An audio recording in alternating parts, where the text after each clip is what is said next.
안녕하세요. 오디오 어린이입니다.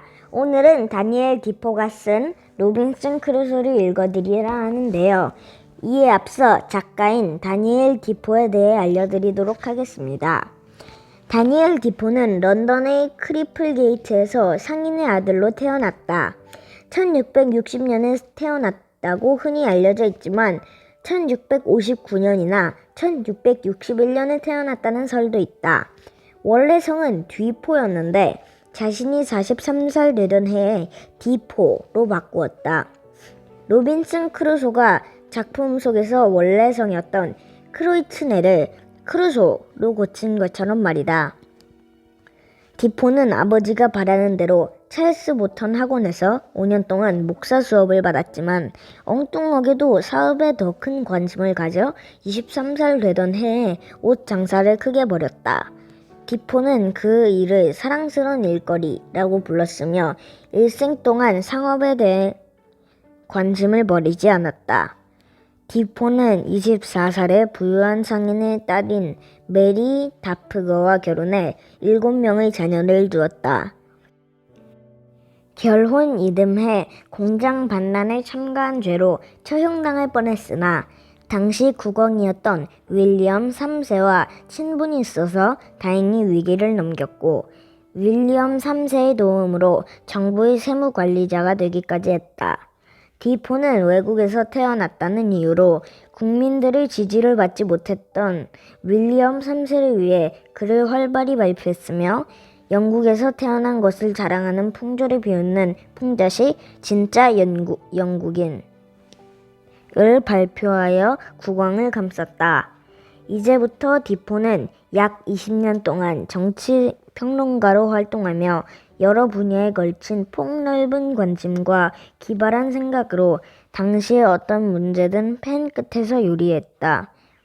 하지만 1702년에 윌리엄 3세가 죽고 앤 여왕이 새로운 왕이 되자 영국 교회의 교리를 따르지 않는 비국교였던 디포는 종교적 탄압을 걱정하고 재빨리 선수를 친다. 비국교도를 없애자는 내용을 담은 논문을 발표한 것이다. 하지만 작품이 너무나 풍자적이었기 때문에 오히려 벌금형과 금고형을 받고 감옥에 갇히고 만다. 디포는 감옥에서 나온 뒤 1704년부터 1713년까지 평론이라는 주간지를 펴내며 언론가로 활발히 활동하는 동안 1706년에 빌 부인의 유령 이야기라는 단편을 발표하여 작가로서 이름을 알리기 시작한다. 그 해에 디포는 앤 여왕의 명으로 영국과 스코틀랜드의 통합을 위해 애쓰며 정치 논문을 발표하지만 이 논문이 또 문제를 일으켜 다시 한번 체포된다. 늘 갖가지 사건을 벌이며 감옥을 들락거린 디포는 1719년 59살에 발표한 로빈슨 크루소 원제 요크의 선원 로빈슨 크루소의 생애와 이상하고 놀라운 모험으로 마침내 작가로서 명성을 떨친다. 당시 영국은 식민지를 개척하는 데 한창 힘쓰고 있었다.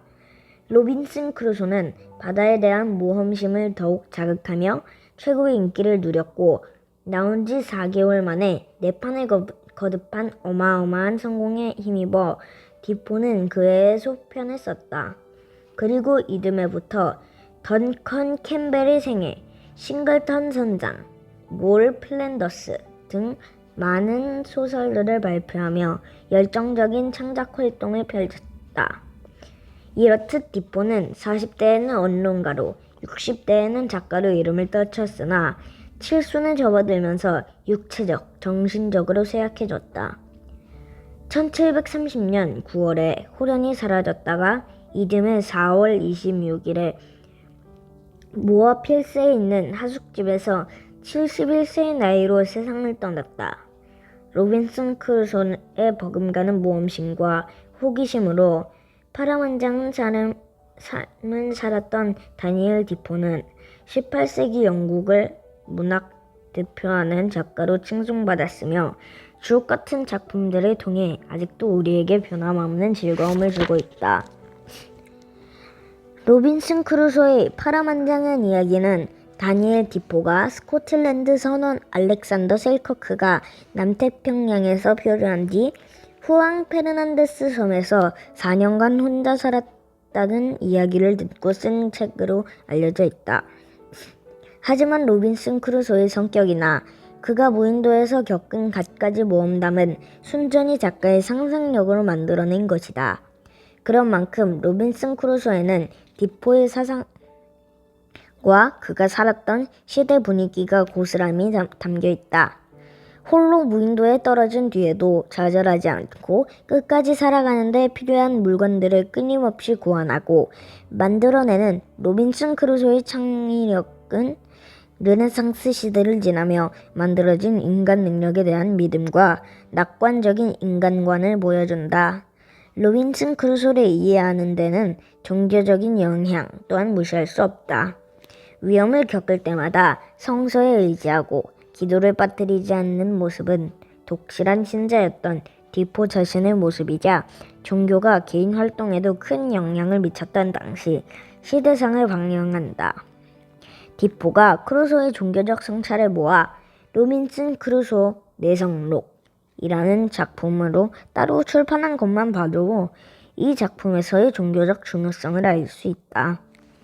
시대 분위기를 잘 반영한 외에도 로빈슨 크루소가 출간된 시 폭발적인 인기를 끌었던 데에는 여러 가지 이유가 있다. 우선 작품이 누구나 쓰던 코크니 영어로 쓰여졌기 때문에 당시 셰익스피어를 비롯한 그 어떤 문학작품도 로빈슨 크루소만큼 쉽게 읽을 수는 없었다. 또한 로빈슨 크루소는 읽는데 복잡한 사고가 필요 없는 아주 사실적이고 구체적인 이야기를 담고 있다. 주인공이 겪는 사건 하나하나와 그가 무인도에 자신만의 세계를 만들어가는 생생한 과정은 읽는 이로 하여금 실제로 있었던 일이 아닌가 하는 착각을 하게 만든다. 그 사실적인 묘사 때문에 이 작품은 영국 최초의 근대소설로 평가되기도 한다. 하지만 이 모든 이유들을 제쳐두고서라도 출간된 지 거의 300년이 지난 지금에도 오늘날의 독자들에게 로빈슨 크루소가 꾸준히 사랑받는 이유는 무엇보다 머나먼 섬나라에 대한 동경과 책장이 눈을 뗄 수 없게 만드는 흥미진진하고 박진감 넘치는 모험담 때문이 아닐까. 작품이 드러난 백인 우월주의와 식민주의는 오늘날 비판의 대상이 되기도 하지만 로빈슨 크루소가 거대한 자연과 야만인에게 느끼는 두려움은 현대인들이 원자폭탄이나 전쟁으로부터 느끼는 두려움에 견줄 수 있으며 무인도에서 보낸 외로운 나날은 오늘날 군중 속의 고독에 몸부림치는 현대인의 모습을 그대로 보여주는 듯하다. 로빈슨 크루소는 여러 예술가들에게도 영향을 미쳐 걸리버 여행기, 보물섬, 2년간의 휴가 같은 수많은 해양 소설을 탄생시켰으며 영화, 오페라, 판토마임 등으로 끊임없이 다시 만들어지고 있다. 또한 칠레 정부는 1966년에 작품의 모델 알렉산더 셀커크가 표현을 했던 섬을 로빈슨 크루소 섬이라는 이름으로 바꾸고 생물권 보존 지역으로 지정해 로빈슨 크루소를 영원토록 기념하고 있다. 로빈슨 크루소는 바다에 대한 동경을 바탕으로 시작되는 그야말로 바다를 위한 소설이다. 배를 타고 바다를 나가 세계의 여러 곳을 돌아보고 싶어하는 로빈슨 크루소의 열망과 온갖 험난한 일을 겪어도 바다를 떠나지 않는 여러 선원들의 모습 등 작품 곳곳에서 바다를 향한 끝없는 애정을 느낄 수 있다. 실제로 이 시기 영국인들은 열심히 일해 재산을 늘리려고 애쓰는 동시에 바다를 지배하는 자가 세계를 지배한다. 는 신념으로 영국을 세계 최대 해양국으로 발전시켰다. 로빈슨 크루소는 이렇게 바다로 나아가 전 세계에 걸쳐 수많은 식민지를 개척한 영국인들의 모험심을 그대로 대변하는 인물이다. 그래서 프랑스 작가 알퐁스 도데는 다니엘 디포와 로빈슨 크루소를 일컬어 모험과 여행에 대한 재미, 바다를 향한 애정과 경건성, 그리고 산업적이며 실제적인 직관을 지닌 전형적인 영국인이라고 이라고 평가하기도 했다.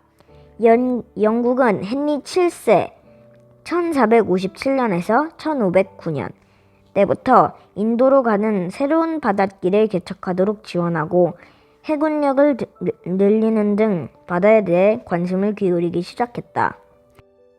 특히 엘리자베스 1세 1533년에서 1603년 시절에는 스페인 무적함대와의 해전에서 승리를 거둔 것을 계기로 해양 탐험과 무역이 활발히 이루어져 그때까지만 해도 변두리 섬 나라에 지나지 않았던 영국은 세계 해양국으로 우뚝 섰다. 이 시절 수많은 선원들이 바다로 나가 새로운 바닷길을 찾으려고 애썼으며 에스파냐령 아메리카 식민지와 교역했고 서아프리카를 오가며 노예 무역을 했다. 그 결과 영국은 17세기 초에는 북아메리카에 식민지를 세웠으며 18세기 초에는 북아메리카 대서양 연안에 13개의 식민지를 건설했다. 한편 나라 안에서는 거대한 해안 활동으로 부를 쌓은 중산층 계급이 보수적인 귀족 계급에 도전하기에 이르렀다. 특히 디포가 활약한 17세기 말부터 18세기 초는 시민혁명이 한창 진행되었던 때였다. 시대가 이랬던 만큼 두 개의 질서와 두 개의 가치관이 치열하게 맞섰지만 디포는 중산층의 아들로 태어나 중산층 신분에 맞는 일을 했고 나아가 중산층을 대변하는 언론가로 앞장섰다. 집을 떠나 아프리카에서 무역을 하고 브라질에서 농장을 경영하고 무인도에서조차 돈을 보관하고 고향으로 돌아와 남은 돈을 꼼꼼히 헤아리는 로빈슨 크루소의 합리적인 모습은 산업을 중요하게 여긴 디포 자신의 표현력인 동시에 당시 활약하던 중산층의 경제관념을 잘 보여준다. 그래서 로빈슨 크루소는 근대 자본주의 정신을 표현한 최초의 문학 작품으로 평가되기도 한다. 셰익스피어의 화려한 희곡 문학이었던 17세기에 비해 볼만한 소설이 없었던 18세기 영국 문단 로빈슨 크루소는 근 2세기 동안 영국 사회를 휩쓴 바다 여행의 활기를 반영하고 그 시대 새로운 권력층으로 떠오른 중산층을 대변하여 대단한 인기를 누렸고 오늘날까지 끊임없이 변질되고 새롭게 해석되며 우리 곁에 머무르고 있다. 등장인물 로빈슨 크루소 1632년 영국 요크에서 중산층으로 태어났으나 배를 타고 바다로 나가는 것에만 정신이 팔려있다. 19살 되던 해 처음으로 바다로 나가 갖가지 모험을 겪지만 폭풍우를 만나 일행을 모두 잃고 홀로 섬에 떨어진다. 그 뒤로 무려 28년 2개월이랑 긴 시절의 무인도에서 살아간다. 슈리! 해적선장의 집에서 만난 똑똑한 무어인 소년. 로빈슨 크루소가 그 집에서 도망칠 때 함께 데리고 떠난다. 로빈슨 크루소가 나중에 포르투갈 선장에게 구출되었을 때 종교를 기독교로 바꾸면 10년 뒤에는 자유를 주겠다는 증서를 받고 선장에게 맡겨진다. 포르투갈 선장 로빈슨 크루소가 해적 선장에게 탈출한 뒤 바다를 떠도을 때 구해준 친절한 포르투갈인 선장. 남의 물건은 조금도 탐내지 않는 깨끗한 성격으로 훗날 로빈슨 크루소가 무인도에서 돌아온 뒤에도 많은 도움을 준다. 프라이데이, 야만인 젊은이로 다른 야만족에게 잡아먹히려는 순간 로빈슨 크루소에게 구출된다. 그 뒤로 로빈슨 크루소와 섬에서 살며 그가 하는 모든 일을 돕는다. 무인도를 떠난 뒤에도 하인이 되어 끝까지 함께 다닌다. 스페인 사람 프라이데이가 살던 야만족 나라에 표류해온 선원으로 프라이데이의 아버지와 함께 다른 야만족에게 잡혀왔다가 로빈슨 크루소에게 구조된다. 함께 섬을 떠나기로 했지만 동료들을 데리러 갔다가 길이 엇갈리고 만다. 영국 선장 영국 범선의 선장으로 부하들이 배에서 반란을 일으켜 로빈슨 크루소가 사는 섬으로 끌려온다. 로빈슨 크루소의 도움으로 부하들을 물리치고 배를 되찾는다. 책임감이 강하고 은혜를 갚을 줄 아는 사람으로 로빈슨 크루소에게 매우 감사해하며 그를 영국으로 데려간다. 그럼 지금부터 로빈슨 크루소 바로 읽어드리겠습니다. 로빈슨 크루소 1장 아버지의 조언을 무시하다. 나는 1632년 영국 요크시에서 태어났다. 우리 가문은 꽤 좋은 집안이었다. 아버지가 브레멘, 독일 서북부에 있는 도시 온기미 출신의 외국인이라 그 지역에서 잘 알려진 집안은 아니었지만 말이다. 아버지가 처음 정착한 곳은 헐이었다. 그곳에서 장사로 큰 재산을 모은 아버지는 사업을 그만두고 요크로 이사했다. 그리고 요크의 명문가 로빈슨 가문의 딸인 어머니를 만나 결혼했다. 그래서 내 이름은 어머니 집안의 이름을 따서 로빈슨 크로이츠넬로 지었다. 그러나 크로이츠넬이 발음하기 어려운 외국 이름이라서 사람들은 그냥 크루소라고 부른다. 아니, 우리도 이제 우리 성을 크루소라고 말하고 또 그렇게 쓴다. 내 친구들도 늘 나를 그렇게 불렀다. 나한테는 형이 둘 있었다. 큰 형은 유명한 로카트 장군을 지휘하는 플랑드르, 지금의 벨기에 서부를 중심으로 네덜란드 서부와 프랑스 북부에 걸쳐 있는 중세의 공국 온기니에 있는 영국 보병 연대의 중령이었다. 형은 됭케르트, 프랑스 북부의 항구 도시 온기니 근처에서 벌어진 스페인과의 전투에서 목숨을 잃었다. 둘째 형에 대해서는 아는 게 아무것도 없다. 마치 우리 부모님이 내가 어떻게 되었는지 전혀 알지 못하는 것처럼. 나는 셋째 아들인데다 뚜렷하게 배운 기술도 없던 탓에 내 머릿속에는 아주 일찍부터 밖으로 나돌 생각만 가득했다. 늙은 아버지는 집에서 하는 가정교육과 나라에서 제공하는 무상교육 한도 내에서는 내게 나름대로 충분한 교육을 시켰고 내가 법학을 공부하기를 바랐다. 하지만 나는 바다로 나가는 것에만 정신이 팔려 있었다. 이런 충동은 아버지의 뜻에, 아니 아버지의 명령에 정면으로 어긋나는 것이었다. 어머니와 내 친구들도 길을 쓰고 말리며 반대한 일이기도 했다.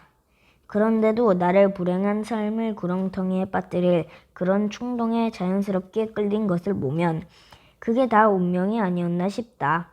현명하고 침착하신 아버지는 내 생각을 알아채고는 진지하고 훌륭한 조언을 해주었다. 관절염 때문에 방에 갇혀 지내던 아버지는 어느 날 아침 나를 방으로 불러 그 문제에 대해 아주 자상하게 타일렀다.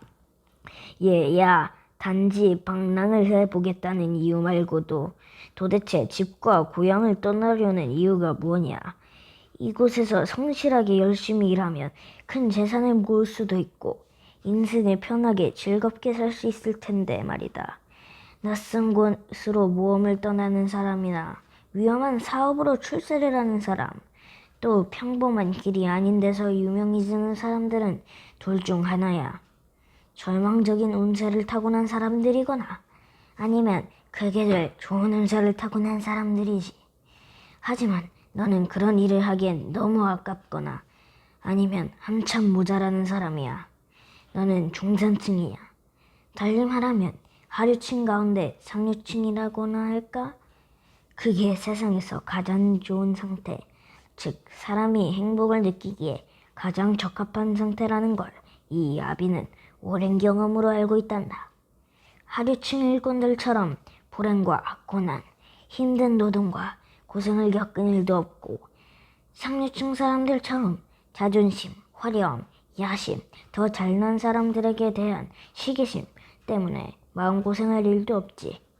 중상층이 행복하다는 것 이거 한 가지만 봐도 알 수 있어. 즉 모든 사람들이 중산층을 부러워한다는 사실이야. 너 그거 아니? 왕들이 위대하게 태어난 탓에 겪어야 하는 불행한 일들 때문에 얼마나 자주 한탄을 하는지. 왕들은 천박함과 위대함의 중간에서 태어났으며 하고 바란단다. 그 현명한 왕 성경에 나오는 솔로몬 왕을 가리킨다. 옮기니 만 봐도 알 수 있잖니. 그분은 가난하게도 부유하게도 되지 말게 해달라고 기도를 드렸어. 이런 걸 허투루 보면 안 된다. 인생의 큰 재난은 상류층과 하류층 사람들에게 닥친다는 걸 너도 알게 될 게야. 중산층은 불행한 일을 제일 적게 겪을 뿐만 아니라 하루아침에 망하거나 하는 것처럼 기복을 겪을 일도 없어. 그렇고 말고 상류층 사람들처럼 방탕한 생활, 사치, 무절제 때문에 곤란을 겪을 일도 없고, 하류층 사람들처럼 힘든 일, 생필품의 부족, 형편없거나 부족한 식사 때문에 고생할 일도 없지. 그러니까 중산층은 육체적이고 고생이나 정신적인 불안을 겪을 필요가 없단다. 중산층의 삶이야말로 온갖 미덕이나 즐거움을 누리기엔 딱 좋아. 평화와 풍요로움은 말하자면 중산층의 한여인 셈이지. 절제, 중용, 평화, 건강, 교제, 그리고 온갖 재미있는 오락과 건전한 쾌락이 모두 중산층이 누릴 수 있는 축복이 난다. 중산층이 되는 것이야말로 조용하고 부드럽게 세상을 헤쳐나아가고 또 편안하게 세상에서 벗어날 수 있는 길이란다. 손이 고생할 일도 머리가 고생할 일도 없지. 하루의 빵을 위해 자신을 팔며 노예 같은 생활을 하지 않아도 되니까 말이야. 또 마음의 평화와 몸의 평안을 파괴하는 난처한 상황에 시달리거나 거창한 것들에 대한 시기심과 비밀스러운 욕망에 가슴을 태우는 일도 없으니까 말이야. 그 대신 편안한 상태에서 세상을 미끄러듯이 헤쳐나가면서 삶의 쓴맛 대신 단맛을 보며 행복하게 살면 돼. 하루하루 삶의 경험을 통해 그 행복을 점점 더 느끼면서 말이야. 이 말을 하고 나서 아버지는 아주 다정하게 내 손을 꼭 잡았다. 어린 아들에게 가볍게 하는 말이 아니라는 듯 자연스럽지도 않고 타고난 내 삶에 어울리지도 않는 불행의 구덩텅이에서 나를 결코 빠뜨리지 않겠다는 뜻이 말이다. 아버지는 내쳐 말했다. 얘야, 넌 스스로 밥벌이를 할 필요도 없어. 내가 너를 잘 돌보아 줄 것이고 방금 말한 대로 내가 편안히 살 수 있도록 내가 모든 노력을 다할 테니까. 하지만 만일 내가 그런 생활이 편안하고 행복하지 않다면 그건 내 팔자거나 내가 부족한 탓이겠지. 그럼 나도 어쩔 도리가 없단다.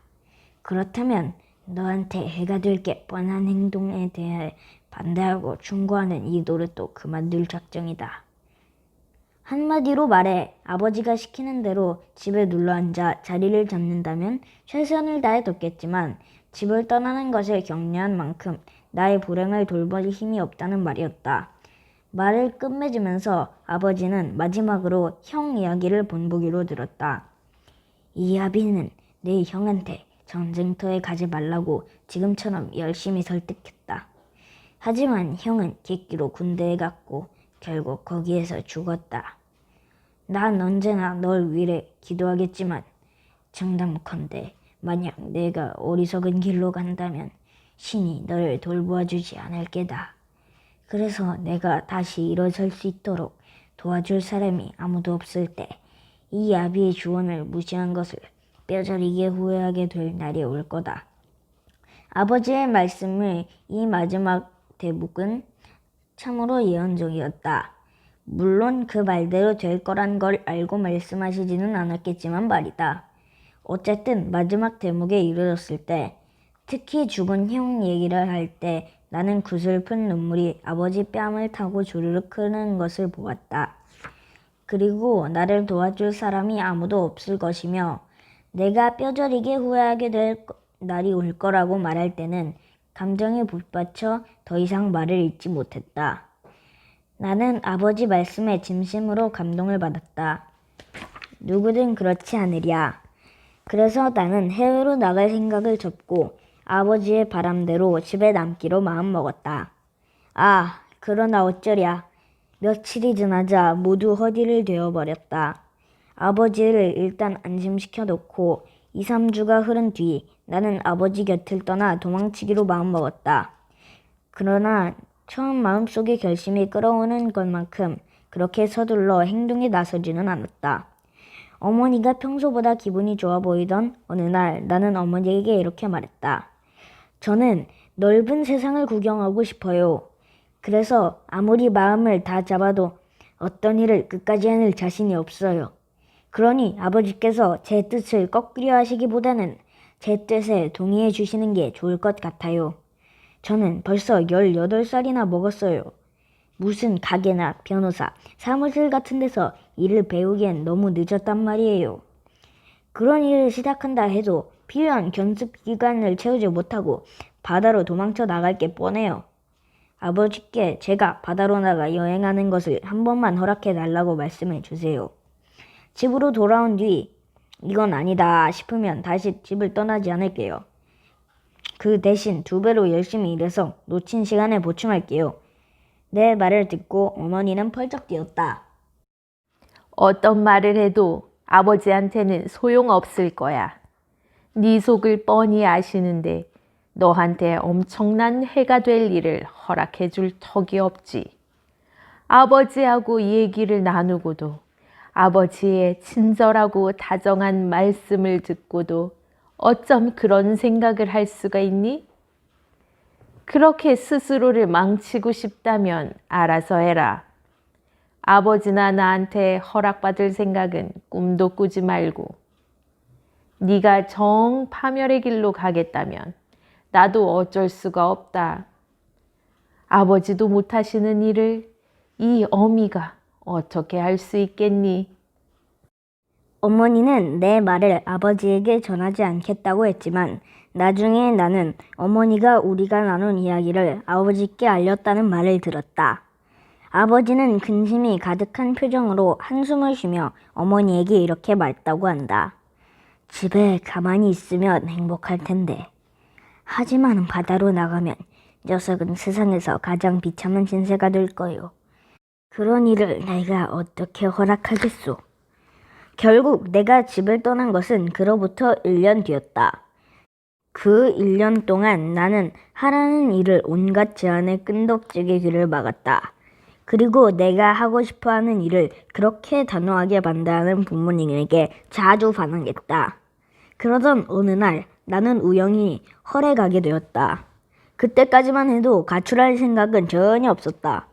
그런데 그곳에서 자기 아버지의 배를 타고 막 런던으로 떠나려는 친구를 만나게 되었다. 나는 그 친구를 따라 함께 떠나고 싶어졌다.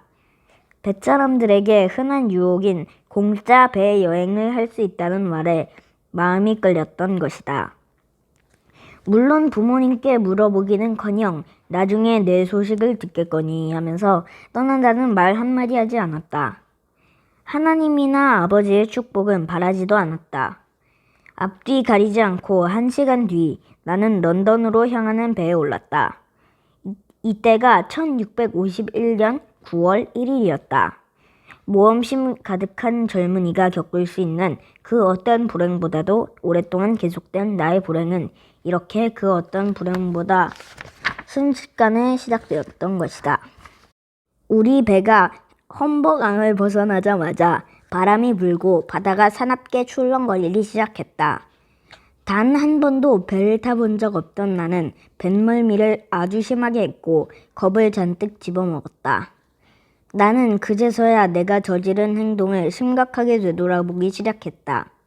내 의무를 저버리고 집을 뛰쳐나온 못된 행동에 대한 하늘의 심판이 시작되었다고 생각했다. 부모님의 훌륭한 조언, 아버지의 눈물, 어머니의 애원이 새삼 머릿속에 떠올랐다. 나는 아버지의 충고를 무시하고 하나님과 아버지에 대한 의무를 저버린 것에 양심의 가책을 느꼈다. 이후에 느끼게 될 양심의 가책에 비하면 별것도 아니었지만 말이다. 그러는 도중에도 폭풍은 더 세차게 불었고 파도는 점점 거세졌다. 사실 그 파도는 그 뒤로 내가 여러 차례 본 파도들에 비하면 아무것도 아니었고 바로 2, 3일 뒤에 보게 된 파도보다도 못했다. 하지만 그때까지만 해도 바다에 대해 아무것도 모르는 애송이 뱃사람이었던 나는 겁이 났다. 파도는 몰아칠 때마다 당장이라도 우리를 집어삼킬 듯 했다. 그때마다 우리는 배의 높은 파도의 깊은 골로 처박혀 영영 떠오르지 못할 것만 같았다. 이런 마음의 고통 속에서 나는 수많은 다짐과 결심을 냈다. 이번 항해에서 하나님이 한 번만 목숨을 구해주신다면, 다시 한 번 마른 땅에 발을 디딜 수 있게 해주신다면 곧장 아버지 집으로 돌아가겠다고, 그리고 살아있는 동안 2번 다시 배를 타지 않을 것이며 아버지의 충고를 받아들여 이런 불행한 일에 다시는 휘말리지 않겠다고 말이다. 이제 나는 중산층의 삶에 대한 아버지의 말씀이 얼마나 옳은 것인지를 똑똑하게 알게 되었다. 아버지는 얼마나 순탄하고 얼마나 편하게 평생을 살아오셨는가. 바다에서 폭풍우를 만난 일도, 육지에서 고생할 일도 없지 않은가. 나는 진짜 돌아온 탕자, 누가복음 15장 11절에서 24절에서 나오는 이야기, 아버지의 재산을 물려받은 아들이 먼 나라에 가서 돈을 다 쓰고 돌아왔지만 아버지는 아들을 반기며 송아지를 잡아 잔치를 벌였다. 옮기니 처럼 아버지 집으로 돌아가리라 마음먹었다. 이렇게 현명하고 분별력 있는 생각은 폭풍우가 몰아치는 동안, 그리고 사실 그 뒤로도 얼마 동안 계속되었다. 하지만 다음 날 바람이 잦아들고 파도가 잔잔해지자 폭풍도 별것 아니라는 생각이 들었다. 그러나 그날 온종일 나는 마음이 무거웠고 여전히 뱃멀미도 조금 했다. 그러나 저녁이 다가오면서 날씨가 맑아졌고 바람은 완전히 멎었다. 이윽고 아름답고 멋진 저녁이 찾아왔다. 태양이 맑은 하늘 아래로 졌다가 다음날 아침 맑은 하늘 위로 떠올랐다. 바람 한 점 불지 않았고 파도는 부드럽게 넘실댔으며 그 위로 태양이 빛나고 있었다. 내 평생 가장 매혹적인 모습이었다. 밤새 푹 자고 일어나자 뱃멀미도 완전히 가셨다. 전날만 해도 그렇게 거칠고 무시무시하던 바다가 순식간에 이렇게 고요하고 아름다워지다니 그저 놀랍기만 했다. 나는 기분이 좋아졌다. 바로 그때 나의 착한 결심을 무너뜨리려는 양 나에게 함께 떠나자고 꾀었던 친구가 마서 말했다. 어이 친구, 괜찮아? 틀림없이 겁을 잔뜩 먹었겠지? 어젯밤 산들바람이 한바탕 불었을 때 말이야.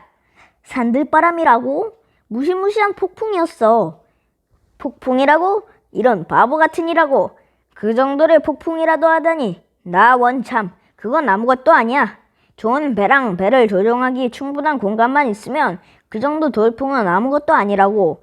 하지만 넌 애송이 뱃사람이니까 뭐. 이리 와, 펀치. 과일즙에 설탕이나 양주 따위를 섞은 음료. 나 한 잔 마시면서 다 잊어버리자. 지금은 날씨 정말 좋지 않냐? 내 이야기 가운데 슬픈 대목인 이 부분을 짧게 말하자면 우리는 예전부터 뱃사람들에게 전해오는 방식으로 행동했고 나는 펀치를 마시고 취해버렸다. 이 부도덕한 하룻밤 사이 나는 지난 행동에 대한 모든 후회와 반성과 앞날에 대한 모든 생각을 날려버렸다. 한마디로 말해 폭풍이 물러가고 바다가 다시 잔잔해지고 평온해지자 허둥대던 생각들도 덩달아 잦아들었던 것이다. 파도에 휩쓸려 갈 것에 대한 두려움과 걱정은 싹 없어지고 예전에 품었던 욕망의 물결이 다시 밀려왔다. 겁에 질렸을 때 했던 다짐과 약속 따위는 이제 까맣게 잊어버렸다. 사실 사이사이 반성을 하기도 했고 그럴 때면 심각한 생각들이 다시 돌아오려고 애쓰기도 했다. 하지만 나는 그런 생각들을 떨쳐버리고 그런 생각들이 마치 마음의 병이라도 되는 듯이 마음을 가다듬고 술에 포마시며 사람들과 흥청댔다. 그런 식으로 마음이 병덕을 부리는 것을 억누를 수 있었다. 대여세가 지나자 나는 양심 따위에는 아랑곳하지 않기로 마음먹은 젊은이답게 더 바랄 나위 없을 정도로 완벽하게 양심의 가책에서 벗어났다. 그러나 또 다른 시험이 나를 기다리고 있었다. 하나님은 나를 인정사정 없이 완전히 버리시기로 마음먹은 게 틀림없었다. 구원받을 수 있었던 이번 기회를 놓치자 곧이어 우리들 가운데 가장 나쁘고 가장 냉혹한 악당이라도 벌벌 떨며 자비를 구하지 않고는 못 베길 일이 벌어졌으니 말이다.